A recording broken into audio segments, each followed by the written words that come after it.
saya Febrita Imelda Rantealo. Saya Yulsa Carolina Huai. Saya Jenny. Di video ini kita melanjutkan dari video yang sebelumnya, yaitu tentang materinya konsolidasi dari mata kuliah Mekanika Tanah 2. Di sini kita akan lanjut dengan video uji konsolidasi atau cara-cara saat pengujian konsolidasi tanah. Ada dua teman kita laki-laki, yaitu Randi Susanto Misiro dan Holland Benny Smith Warobai. Untuk uji konsolidasi sendiri itu ada alat-alat tertentu. Di slide ini ada 9 alat. Yang pertama, alat konsolidasi terdiri dari dua bagian, yaitu alat pembebanan dan alat konsolidasi, arloji ukur, dan peralatan untuk meletakkan contoh tanah ke dalam ring konsolidasi, timbangan dengan ketelitian 0,01 dan 0,1, oven, desikator, stopwatch, alat pemotong yang merupakan pisau tipis dan tajam serta pisau kawat, kemudian penggaris atau scale. Kemudian slide selanjutnya ini adalah gambar-gambar dari alat-alat tersebut. Yang pertama ada oven, yang kedua ada gelas arloji, yang ketiga ada alat pembebanan, dan yang keempat ada alat konsolidasi, yang kelima ada desikator, yang keenam ada stopwatch, yang ketujuh ada penggaris, dan yang terakhir ada timbangan. Selanjutnya adalah ketentuan. Setiap alat perlu diperhitungkan besar beban untuk mendapatkan tekanan yang diinginkan.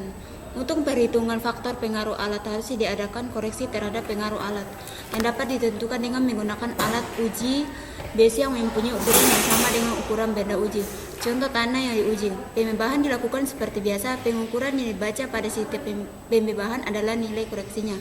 Untuk menjaga agar tidak terjadinya perubahan, kadar air mula-mula contoh tanah harus secepatnya diperiksa. Contoh tanah tidak boleh dipasang dan dibiarkan terlalu lama sebelum beban pertama. Stop, pindah. Salah selesai nanti foto gini. Mana kucing. Sabar. Nanti foto gini, kucing tinggal tertawa terus. Pada awal percobaan, batu pori harus benar-benar rapat pada permukaan contoh tanah, dan plat penumpuk serta alat beban harus benar-benar rapat satu sama lain. Jika hal ini tidak diperhatikan, maka pada pembebahan pertama mungkin diperoleh pemecah penurunan yang lebih besar dari nilai sesungguhnya. Selama pencobaan sel konsolidasi harus tetap penuh air pada beberapa macam tanah tertentu. Kemudian pada pembebahan pertama akan terjadi pengembangan adalah setelah sel konsolidasi diisi dengan air. Bila hal ini terjadi, segeralah pasang beban kedua. Masih terjadi pengembangan, maka beban ketiga harus dipasang.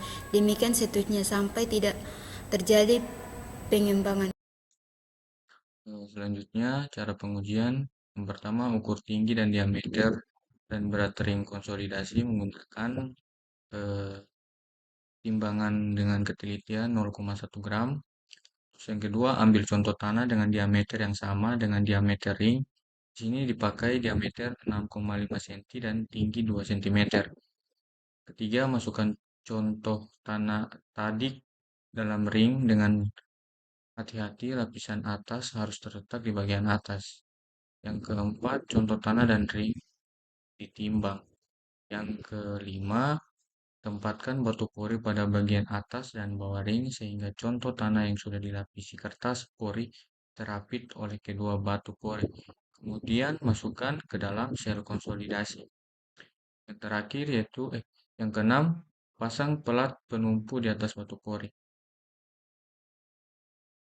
Selanjutnya, yang cara ketujuh, letakkan sel konsolidasi yang sudah berisi contoh tanah pada alat konsolidasi, bagian yang runcing dari pelat penumpu tempat menyentuh. Yang selanjutnya, cara ke-8, aturlah kedudukan arloji pengukur penurunan. Kemudian, pasanglah beban pertama sehingga tekanan pada contoh mencapai besar 0,25 km per cm kubik. Lakukan pembacaan pada detik ke-6, 15, 30, dan pada menit ke-1, 2, 4, 8, 15, 30, 60, 90, 120, 180, 330, 420, sampai dengan 1140. Setelah beban dipasang, sesudah pembacaan 1 menit, sel konsolidasi diisi air. Selanjutnya, setelah beban bekerja 24 jam, pembaca arloji yang terakhir centimeter kubik R dibaca. Pasang beban kedua sebesar beban pertama sehingga tekanan menjadi 2 kali semula. Kemudian baca dan catat analogi seperti pada butir 9. Lakukan butir 9 dan 10 untuk beban-beban selanjutnya. Contoh tanah diberi beban 1/4 cm kubik, 1/2 km per cm kubik, 1 km per cm kubik, 2 km per cm kubik, 4 km per cm kubik, dan seterusnya. Dan terakhir, setelah beban 8 km per cm kubik dikerjakan selama 24 jam, beban dikurangi sehingga mencapai 2 km per cm kubik.